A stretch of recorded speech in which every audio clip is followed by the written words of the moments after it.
सरकार के नेताओं के, जनप्रतिनिधियों के किसी के कान पे जूं तक नहीं रहेंगी। जो मुख्य 4 आरोपियों के नाम, जिन्होंने नामदर्ज आरोपी है, उनको गिरफ्तार करें। 24-25 घंटों से हमने पानी नहीं पिया। वो 30 घंटे पीछे चल रहे हैं हमारी सोच के हिसाब से भी। पता नहीं तो हुआ होगा कि उन्होंने इतना बड़ा कदम उठा लिया, वो ऐसे इंसान नहीं थे। एक डिमांड क्या है भाई, उन आरोपियों को गिरफ्तार करना ना।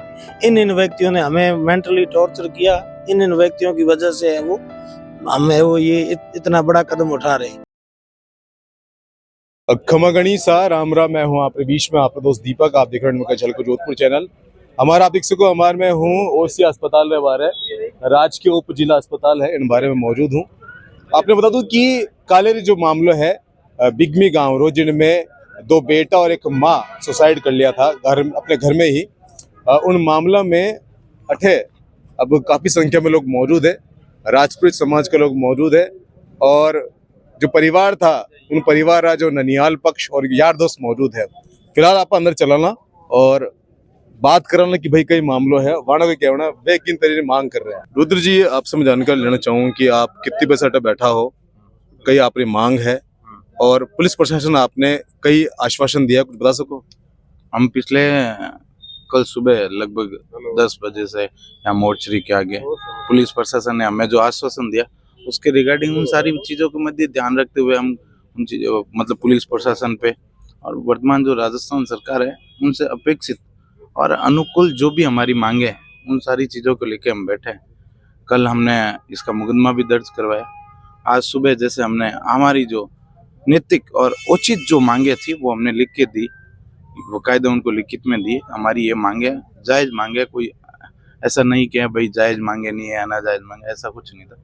और हमने पुलिस प्रशासन को भी इस चीज़ से अवगत करवाया कि साहब ये कल इस चीज़ की हम उनको स्पष्ट तौर से बता चुके थे।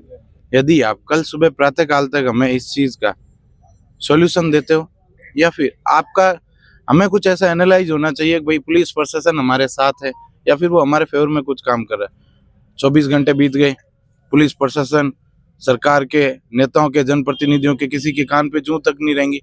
तो वो सारी परिस्थितियां देखने के बाद हमारी जो मित्र मंडली है, हम रात दिन जो उनके टच में थे, साथ रहने वाले थे, और मुख्यतः उनके परिजनों के तौर पे उसके ननियाल पक्ष वालों ने, तीनों मृतकों के ननियाल पक्ष वालों ने रिपोर्ट दर्ज करवाई। उस रिपोर्ट के अंदर उसके सारी चीज़ें, उनकी भावनाओं को देखते हुए हम सब मित्र बंधुओं ने उनकी जो भी दिशा मिली, हमको जो डायरेक्शन मिला, उन सारी चीज़ों के मध्य ध्यान रखते हुए हमने निर्णय लिया कि हमें धरना देना चाहिए। और जब तक उन तीनों मृतकों की अंतिम इच्छा थी क्या भाई इनकी निष्पक्ष जांच हो, मेरी प्रॉपर्टी गौशाला के नाम कर दी जाए, और जो मुख्य 4 आरोपियों के नाम, जिन्होंने नामदर्ज आरोपी है, उनको गिरफ्तार करें।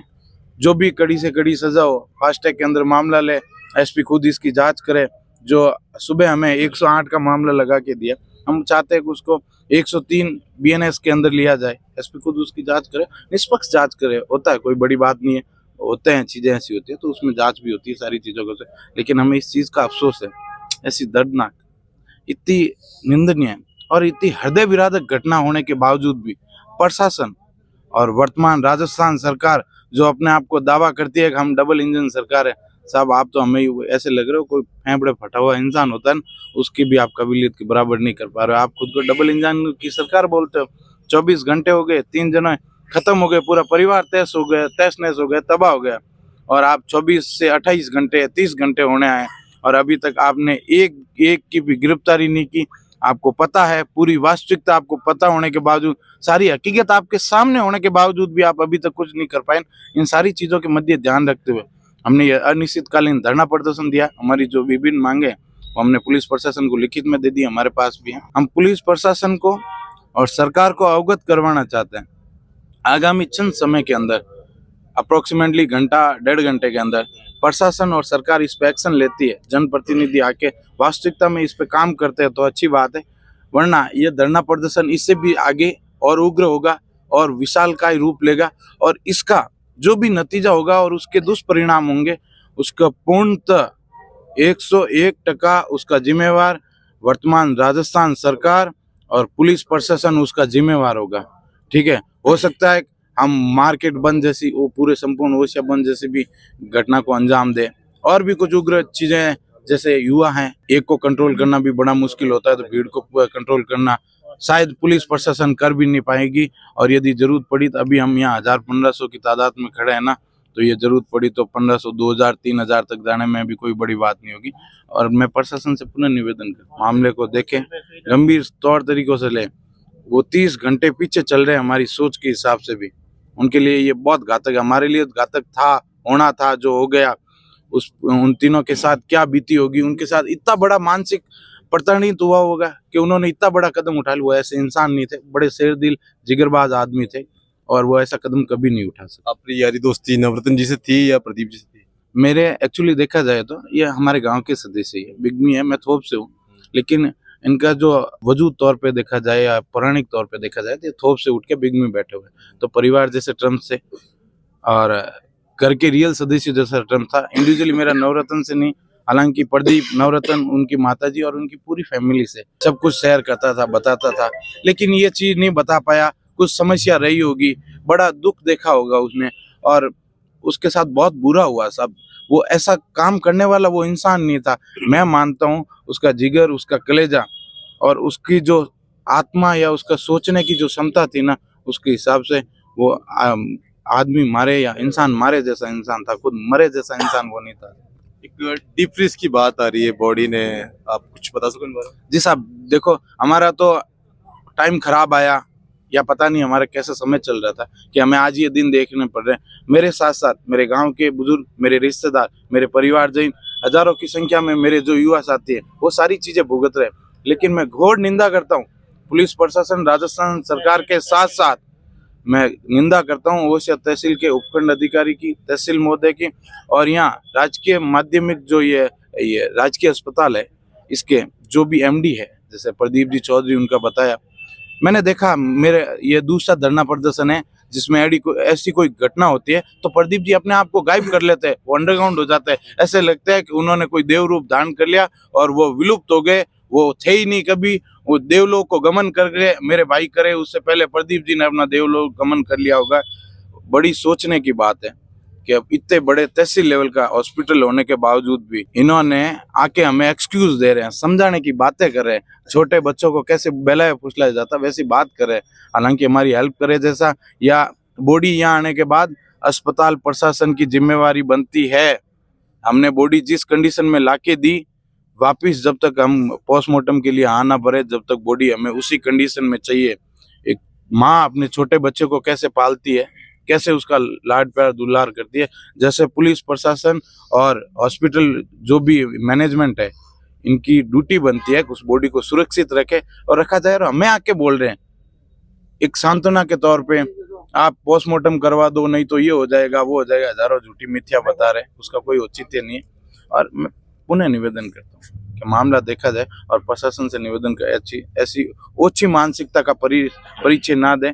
आप खुद को इतना कर्मठ बताते हैं, इतना सक्षम बताते हैं और खुद को इतनी सफल सरकार बताते हैं, तो फिर ऐसी ओछी मानसिकता का परिचय क्यों दे रहे हैं? कोई नेताओं बात हुई आपरी भैराराम जी सियोले ओसियार विधायक वहाँ कोई बातचीत हुई आवणो है वाणो कुछ ऐसा? नहीं, ऐसा कोई नहीं, हमारे से किसी से कोई बात नहीं है। आसपास किसी लोगों से बात हुई तो उससे हमें क्या लेना देना। यदि हम इस चीज को लीड करें, इस चीज को लेके बैठे, तो हमारी भैराराम जी से कोई बात नहीं है।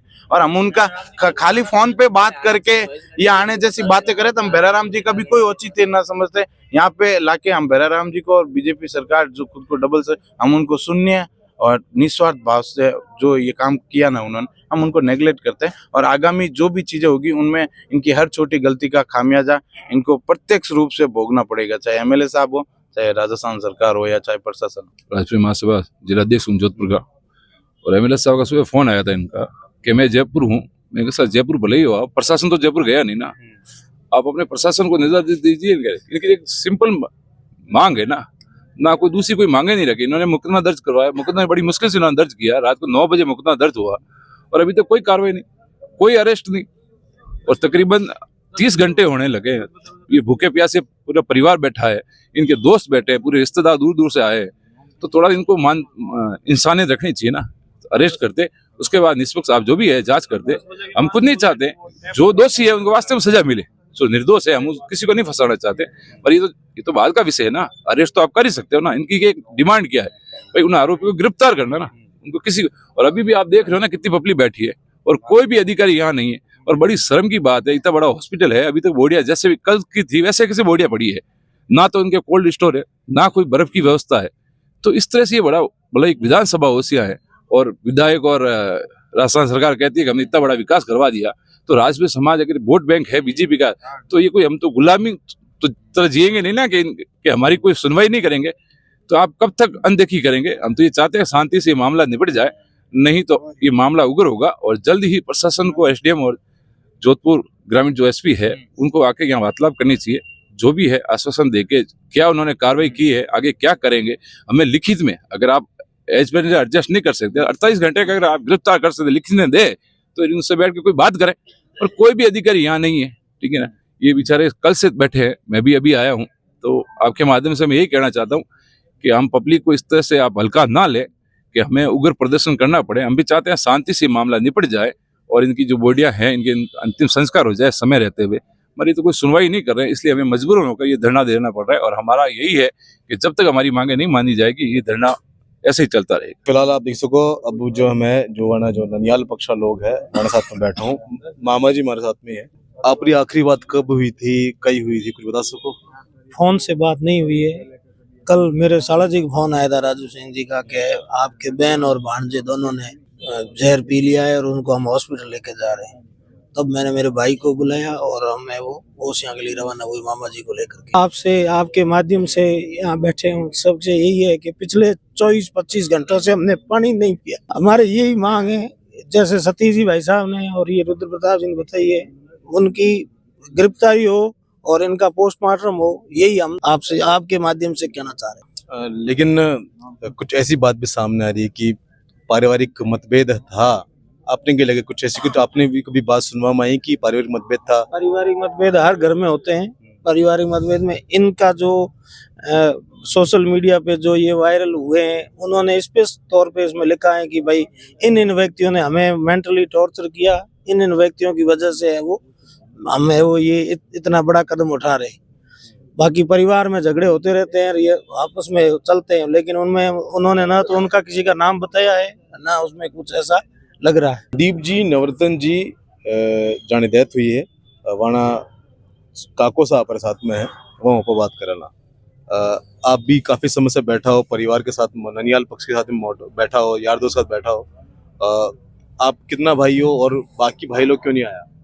भाई लोग इधर ही है सब, मेरे भाई आगे बाहर रहते हैं, यहीं आगे भतीजा मेरे बड़ा भाई साहब है, वे गाँव में ही है, वे नहीं आया? वे गाँव में ही है सब, माँ कन है। सर अभी तक की क्या कार्रवाई हो चुकी है? कल से लोग बैठे हैं यहाँ पे। ठीक है, अभी हमने प्रकरण दर्ज कर लिया है और इसमें जो भी अनुसंधान से तथ्य आएंगे उसके अनुसार कार्रवाई। सर जो दीपू कंवर जी हैं उनकी तरफ से भी एक बयान आया है सामने कि उनको मतलब प्रसारित किया गया था सासू माँ की तरफ से, बेटे की तरफ से, इसमें कुछ सामने आया कुछ बात? अभी इस बारे में मैंने पूछताछ या इसकी जानकारी नहीं है, जो भी तथ्य होंगे उसके अनुसार देखा जाएगा।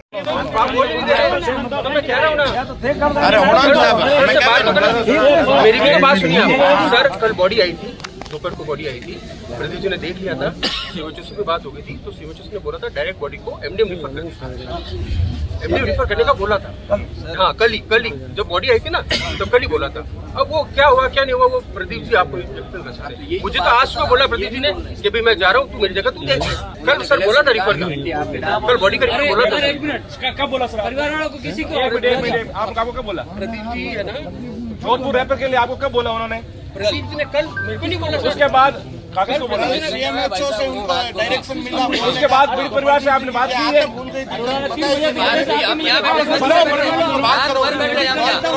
फिलहाल के लिए मैं हूं आपके बीच में, आपका दोस्त दीपक झलको जोधपुर से। अपना प्यार विश्वास यूं बनाए रखो। धन्यवाद।